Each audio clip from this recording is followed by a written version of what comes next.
2026 बद्दल पावसाबद्दल शेतकऱ्यांना एक विश्लेषण देतो. आणि 2026 ला पाऊस सरासरी इतका पडणार आहे. म्हणजे तुम्हाला सांगू इच्छितो, समजा एखादा समजा परभणी जिल्हा असेल, समजा बीड जिल्हा असेल, तर बीड जिल्ह्यामध्ये दरवर्षी काय असतं, कधी कधी 550 मिलीमीटर, 500 मिलीमीटर, कधी 650 मिलीमीटर पाऊस असा पडत असतो. म्हणजे सरासरी त्या बीड जिल्ह्याची संपूर्ण सरासरी. तर 2025ला काय झालं की बीड जिल्ह्यात जवळपास 1200-1300 मिलीमीटर पाऊस पडला. काही काही ठिकाणी 1400 पण गेला. मग तितका असा म्हणजे जसा 2026ला म्हणजे दुप्पट असा पाऊस पडणार नाही, सरासरी इतका म्हणजे जेमतेमच पाऊस पडणार आहे. मात्र पिकं खूप चांगली येणार आहे, म्हणून हा अंदाज सर्व शेतकऱ्यांनी लक्षात घ्यायचा. जितका पाऊस कमी राहतो ना, त्या वर्षी पिकं चांगली येतात. कापूस चांगला येतो, सोयाबीन चांगलं येतं, तूर चांगली येतं, पांढऱ्या तुरीला चांगला उतार येतो. म्हणून हे सर्व शेतकऱ्यांनी लक्षात घ्यायचं. आणि जितका जास्त पाऊस तितका नुकसान शेतकऱ्याचं होतं. आणि 2026 जर सांगायचं झालं तर काय होणार, थोडा पाऊस कमी राहील, पण काय होणार आहे, सप्टेंबर ऑक्टोबरच्या दरम्यान जे परतीचा पाऊस येईल त्याच्यामध्ये काही काही भागाची सरासरी ओलांडून टाकेल. म्हणजे काही काही मग परतीचा पाऊस काही काही भागामध्ये ती देखील चांगला पडणार आहे.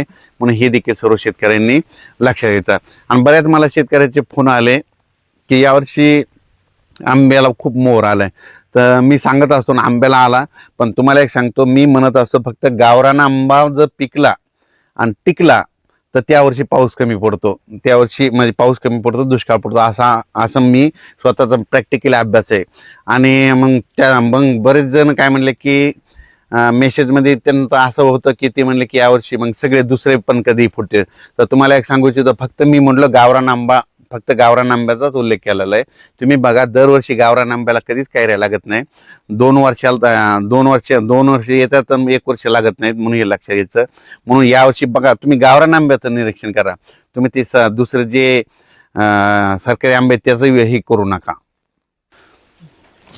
ते जे कलम केलेले आंबे तुम्ही त्याला तर कधी आणलं तरी बी फुलावर लागतं, त्याचा विषय करू नका. फक्त मी म्हणलं गावरान आंबा पिकला टिकला का तुम्हाला एक सांगू इच्छितो की त्याच्यावर अवलंबून असताना तुम्ही काय करा, गावरान आंबा बघा, गावरान आंबा जर टिकला आणि पिकला की समजायचं त्यावर्षी पाऊस कमी होतो, असं देखील माझं मत आहे.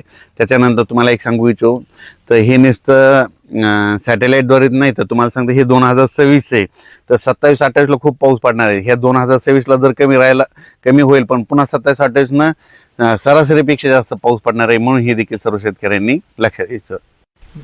तसेच एका शेतकऱ्याचा मला एक मेसेज आला होता की ती म्हणला की थंडी जर जास्त असली की त्यावर्षीच गावरान आंबे फुटले. तर मी त्यांना लगेच ते एक मेसेजमध्ये सांगितलं होतं, फोन करून सांगितलं होतं, ज्या वर्षी म्हणजे थंडी खूप झाली, म्हणजे म्हणजे आपल्या उत्तरेकडे म्हणजे दिल्लीकडे, काश्मीरकडे खूप बर्फवारी झाली, त्यावर्षी थंडी झाल्यामुळे त्यावर्षीच फक्त गावरान आंबा मला फुलवारा लागला होता. आणि त्यावर्षी माझा पाऊस कमी पडलेला, असे माझ्याजवळ सगळ्या तारखेवाही लिहून ठेवलेलं आहे. म्हणून हे त्या शेतकऱ्याला मी उदाहरण दिलं. म्हणजे त्यांना सांगितलं की म्हणजे उत्तरेकडे खूप थंडी झाली, बर्फवारी झाली, त्या वर्षी मग काय झालं की आपल्या महाराष्ट्रातल्या गावरान आंब्याच्या झाडाला फुलवारा लागला होता. आणि त्या फुलवारा लागल्यामुळं त्यावर्षी नेमका पाऊस कमी झालेला, अशा माझ्यामध्ये नोंदी येतात, मध्ये लिहून ठेवलेलं आहे. म्हणून हे तुम्हाला एक सांगू इच्छितो. तर 2026ला जेमतेम पाऊस राहणार आहे, म्हणून हा अंदाज लक्षात घ्यायचा. कमी पावसावर येणारी पिकं करा, म्हणजे त्याच्यामध्ये कापूस करा, तूर करू शकता, सोयाबीन करू शकता.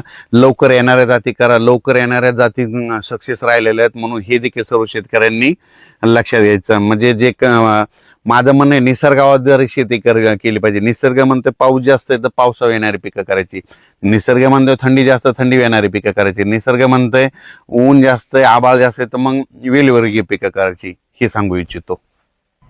धन्यवाद.